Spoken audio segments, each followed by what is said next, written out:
I rushed to get this video out. Actually, currently as I'm recording this, my actual review isn't even up yet. It almost is, though. Alright, so The Incredibles 2 has been out for a couple days now.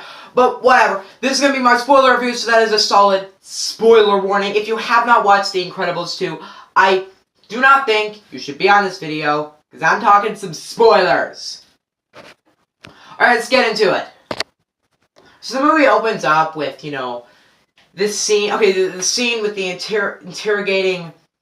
What's his name? Tony. They're interrogating Tony Reinger from the first Incredibles, Violet State. And then we figure out that he saw Violet with her suit on, so they erase his memory. I like that scene. I thought that scene was a good intro to the movie.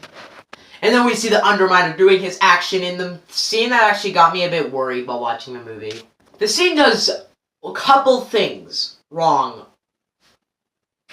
And there is a plot hole that comes up later, but here's what this scene does a bit wrong.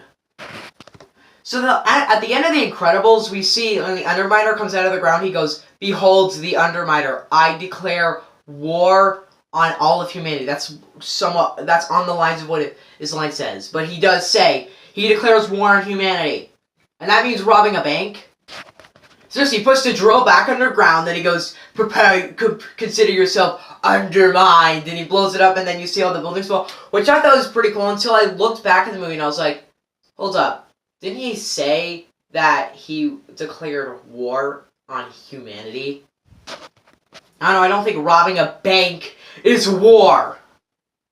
Also, the amount of money inside that vault was probably the amount of money that it took to build that machine you have. I guess that's a bit me nitpicking, but I was a bit bothered by that scene because I was like, this is not what I thought. Then we have this scene where they go into this van, then they go to their motel, and I was like, oh yeah, right, they blew up the house in the last movie. Nice detail. Until eventually I realized, wait a minute. Where have they been living the last 2 months? I'm serious, at the end of the first Incredibles, we see their house blow up, and then we see the track meet with Dash, and it's like, so wait a minute. Does that mean that this is how many? So it's like 2 months afterwards. Where have they been living the last 2 months? They never addressed that in this movie. They look like they just got into the motel. Have they been living in the motel for a couple months now? Where have they been living? Maybe they lost their house because they were supers. That could be something. So that scene came up after that. I was like, I'm a bit worried. But then we cut to the scene where they're recruited by this guy. I still don't know his name. We're recruited by this guy who's like, he's a huge fan of the supers. He's like this huge rich guy. He has this epic tower. Then he has them come in their super costumes. My only question with this is that, do those suits still fit them? I mean, we clearly saw in the first one, the suit didn't fit him. So now it does? What's up with that? So then they go into this giant skyscraper and then they're all talking about the hero stuff. However, this guy delivers a line that I really liked, and he says, they only see what the politicians want them to see. Like, that's all the people see. And I was like, yeah, that is a good point. All you do see, if you were on the ground, all you see is these superheroes in this drill going through a city, destroying buildings. That is all you see. However, I was a bit worried that the Underminer battle would feel very disconnected from the rest of the movie. Nope, it ties into the movie, so... But he shows that he has cameras on their suits. Okay. And then they get a new house. Then we go to this part of the movie where I don't really... I guess, I talk about the movie, but I kind of, because it's action scenes pretty much from here on out. Anyway, I see family issues with Jack. Mr. Incredible not being a good father, like not being very good at being a home dad. Like, he's a good dad, but he's not a very good at-home dad. But then we see him kind of evolve into a better at-home dad. I kind of like that. Also, sorry, you should have addressed this earlier. I got a haircut there. And we get by far, like, so we see this, so we see the train, so we have our Mrs. Incredible action sequence with the train. She has to stop the moving train. I thought that was a pretty cool scene. I was like, that's pretty cool in the movie. I liked that scene. And then when it says, and then when we find out that he was like stopped, he couldn't move, like the train driver couldn't move, I was like, it's the Screen Slaver. What? What a name. No, sarcastically, I mean that name sucks. But then in the middle of a news transition, the Screen Slaver attacks again. And he makes this point that, like, our world is controlled by screens, so I can control you all. They have a helicopter scene that actually made me get a theory. So when I was, like, looking at this movie yesterday, last night, I was like, okay, let's think about how I'm going to construct my reviews, like my spoiler talk, and my normal review, and I was like, so wait a minute, why is there a monorail in 2006? Yeah, in 2006. What? Or in late 2005. I'm going to say 2006. Why is there a monorail? I was like, that doesn't make any sense. Maybe they did exist back then, but it just didn't make any sense to me. I felt like modern technology. However, my theory is that this movie, you can't really, like, it does feel a bit weird that we're only, like, a few seconds after the first Incredibles. That does feel a bit weird. However, I think this movie handles it well, because when you look at it, you can't really question everything that happens in this movie, like the vehicles, the technology. Because when you look at it, those helicopters in the scene don't look like helicopters. The cars don't look like cars. Everything's a bit more cartoony in this movie. So I feel like you saying that it's unrealistic, me saying it's unrealistic, is unfair. And we have a pretty cool helicopter scene that, yeah, I kind of felt like it was trying to make the screensaver look, oh, more menacing, but it didn't really work. More at home troubles with Dad. So next we see Dad. Okay, one of the funniest moment of this entire movie. Jack fighting a raccoon.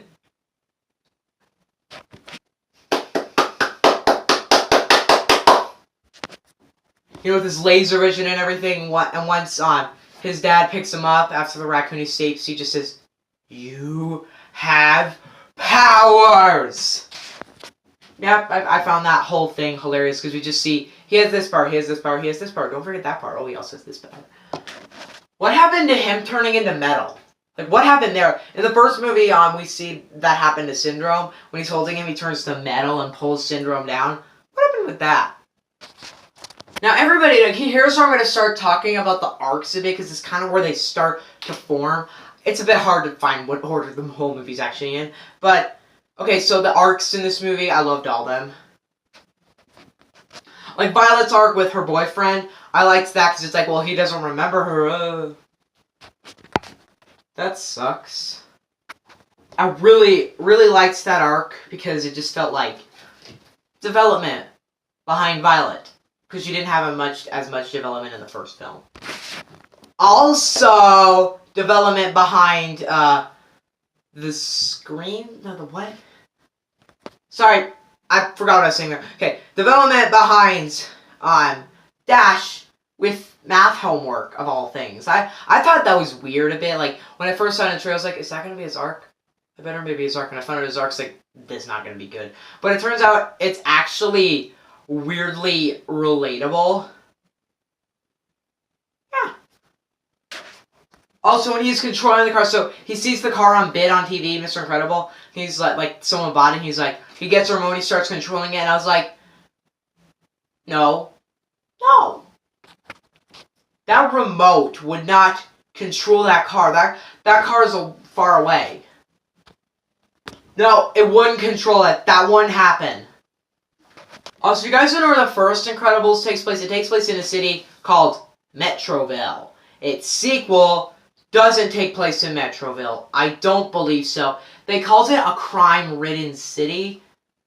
It was a perfect place. It was a perfect hub for a superhero. And I was like, so this isn't Metroville. It isn't Metroville. Whatever the city was called, let me know in the comment section below. Also, throughout the whole movie... sorry about that. Throughout the whole movie, we see Jack's powers evolving. It always gets a good laugh out of you. Then the next scene... Okay, so next, after okay, so Mrs. Incredible finds a way to track the Screen Slaver. So she tracks him down to this warehouse, and then we battled him, and I was like, once he was done, I was like, when he ripped off the mask, I was like, that guy's not the screenslaver. He was controlled by goggles inside the mask. Turns out I was right. Also, for this review, just for later preference, I'm going to call the guy who kind of promoted Mrs. Incredible, I'm going to call him Manchild. You get the reference, don't you? Anyway, next we see, so when he tracks her down, when he tracks the, screenslaver down, captures him, and then we have this whole signing thing. I was like, sure. And then they had the whole signing thing, and then when he was looking at the camera, and then, she was, like, pointing out these things, like, he had access to the camera on my suit, like Mrs. Incredible saying that. And then eventually, when Manchild's sister, she reaches inside, takes the goggles out, and then Manchild's sister puts her on her eyes, and he goes, "You are clever." I literally turned to my brother and I said, "What a twist." Sarcastically. This is beginning to be predictable. I've seen this in so many Pixar movies. Oh, the real villain is someone else in it. I've seen it before. I've seen it already. When you have your twist, Pixar keeps doing this twist villain thing, which is not something I'm particularly liking, like making her the villain. When she first came on screen, I was like, I think she's the villain, and I was right. I was right the whole time. But then when Mrs. Incredible's in that frozen room with the goggles on, and then she's like tied up, and then okay, I'm just gonna call it the screenslaver. There. The screenslaver. Oh, not really. No, that's not true. Or there was one aspect I really liked out of her character, which is that the screenslaver is a character. It's not an actual thing. It's like a guy that's supposed to be a real creepy guy, but he really doesn't exist. And I kind of liked how he's a character, not an actual person. The real villain is this girl who is not menacing in any sense of the word. But I did like that frozen room, how she stretches, she breaks. That was cool. But then, when she explains her influence, so earlier in the movie, we found out that Manchild's parents were killed in a robbery. He tried to call the supers, they didn't pick up, and he was killed, and he didn't go to the safe room, and then he blamed it on the superheroes being illegal. At the beginning of the movie, I was like, well, that's kind of a dumb influence. Whatever. But my god, the screensaver, I'm just gonna call her the screensaver, why not? The screenslaver's influence is, my god, worse than his. So, she blames it on the superheroes now for being illegal.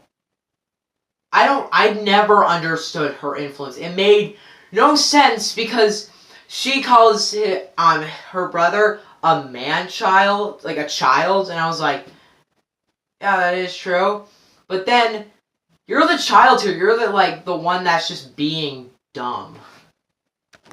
And the reason why is because she's like, supers killed my parents because we believe in them too much. Even though you haven't looked at how they saved the city from that giant robot. How they saved the Omnidroid. How they saved the city from Underminer. You haven't looked at that yet. The influence just felt like it was like, oh, we need an influence. There we go. There's your influence. It just bothered me. Then we have the whole signing scene on the boat, final battle, I guess. I mean, oh yeah, we have the scene where Mr. Incredible is called to go help Elastigirl, then he gets mind-controlled, then all the other supers that were mentioned earlier, get mind-controlled, which, honestly, I like how they were able to find power for them. I liked that. Props to you, Pixar. However, they mind control him, or who's him. I don't know who him is.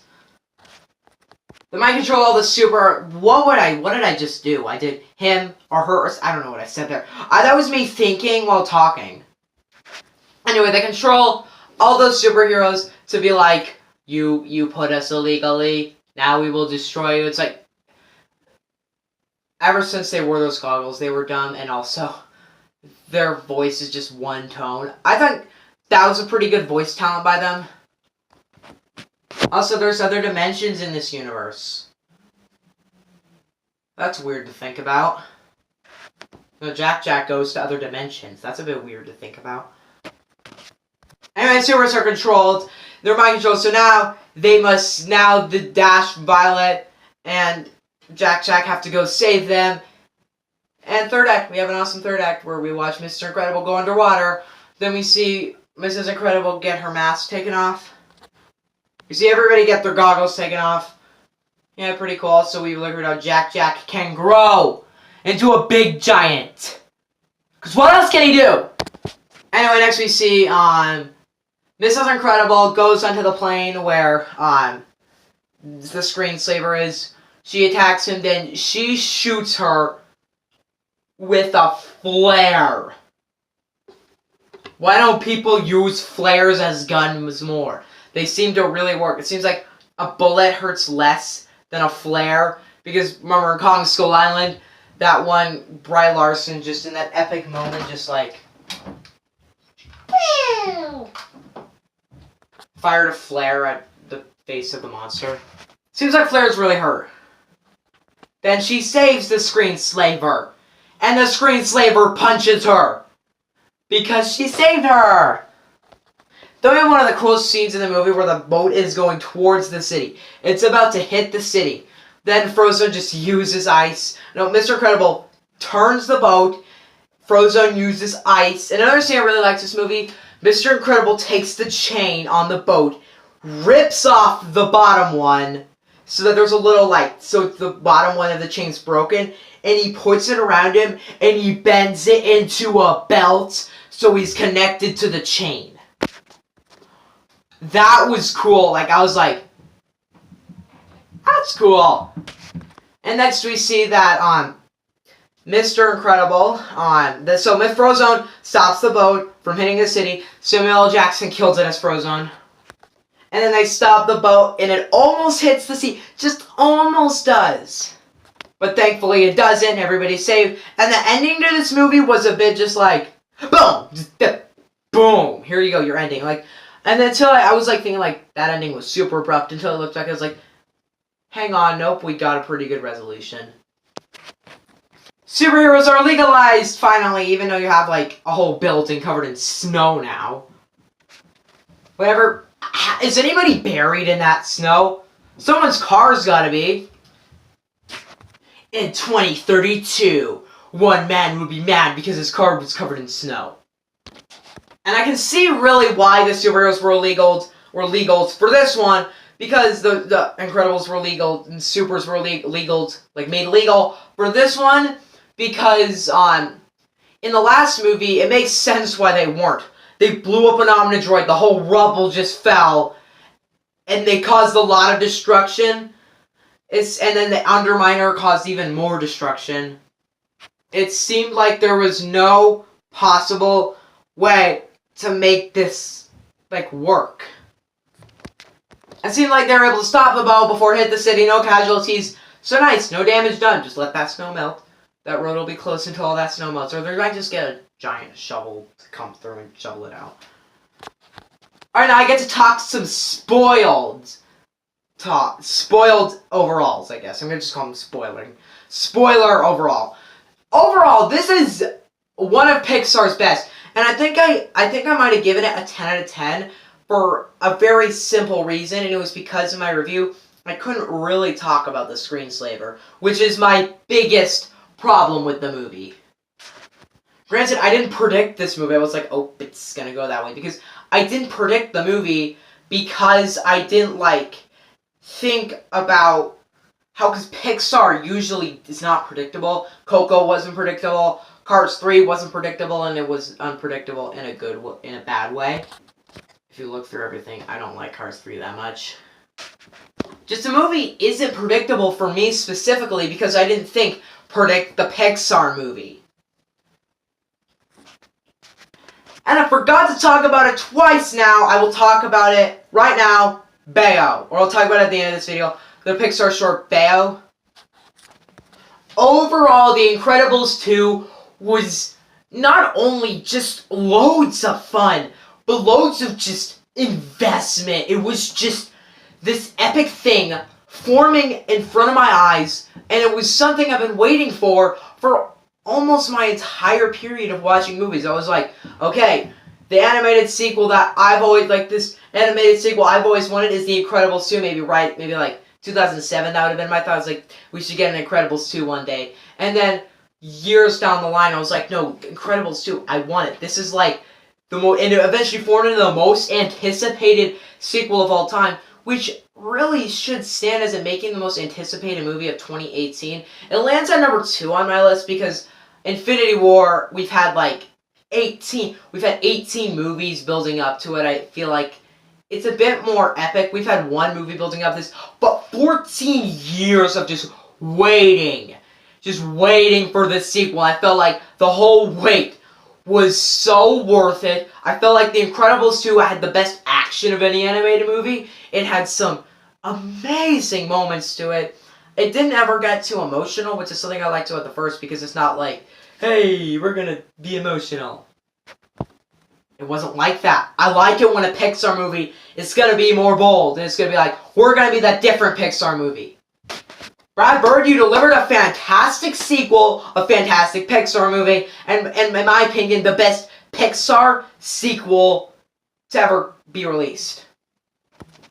It's very... Now, if I were to say where it's on my list, I'm not going to do a ranking Pixar movies, because it doesn't feel much of a Pixar-y time. I could do. I mean, there are 20 officially after Incredibles 2.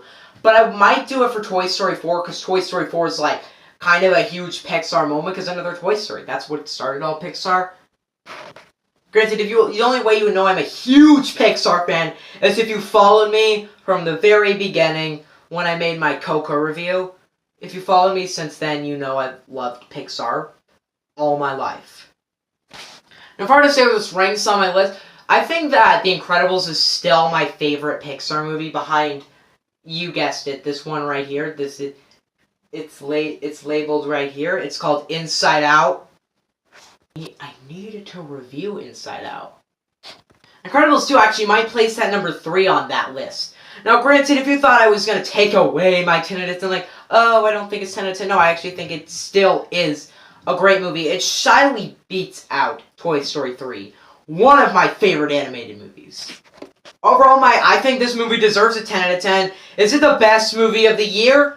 You have to wait to December to find that out, because December, December the month, you're gonna have to wait till then when I make my top 10 best movies of the year. I will say this, they are both same rating. It's very hard to see which one is better. Maybe you could tell which one I was more anticipated for. Granted, it's actually, no, you really couldn't, because there's only one Incredibles. There's only one, now there's 2, they're both fantastic. What are your guys' thoughts on The Incredibles 2? Let me know in the comment section below. Now let's talk about the Pixar short Bayo. It's not one of Pixar's best shorts, but I generally thought it set a good tone for the movie. It actually didn't make sense. But the Chinese woman who makes a little dough thing and it comes to life, I never got that. Was that her kid the whole time? Whatever, she sees him as protective, like just protecting her little child. Eventually the child gets really mad at her. It's about growing up. I liked that. I thought that was good. Okay, Pixar short talk over. I liked Bayo, if I'm pronouncing it right. Alright, see you guys next time. God, I'm going to be doing 2 movies that'll get spoiler talks, because next week is Jurassic World. I am going to try and make it to opening night for Jurassic World: The Fallen Kingdom. I am so excited. So yeah, see you guys then. Goodbye.